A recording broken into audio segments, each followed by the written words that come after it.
Máy cắt tỉa cành cây 3.0 luôn nhé. Một bộ đầy đủ có một máy, hai pin 10 cell và một cục sạc, tặng kèm cho mình một bộ đồ phụ kiện đi kèm luôn này. Cả bộ như này em bán cho mình là giá chỉ có 750.000, bao ship, lỗi 1 đổi 1 trong 7 ngày, nhận hàng kiểm tra xong mới thanh toán. Đấy, bảo hành đủ trong vòng 6 tháng chị nhé. Pin này là pin 10 cell này.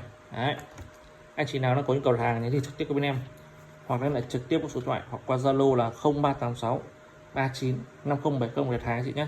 Máy cắt tỉa cành cây này, máy cắt ống nước chứ nhỏ nhỏ con đều được anh chị nhé. Giá 750.000 cả bộ, bao ship.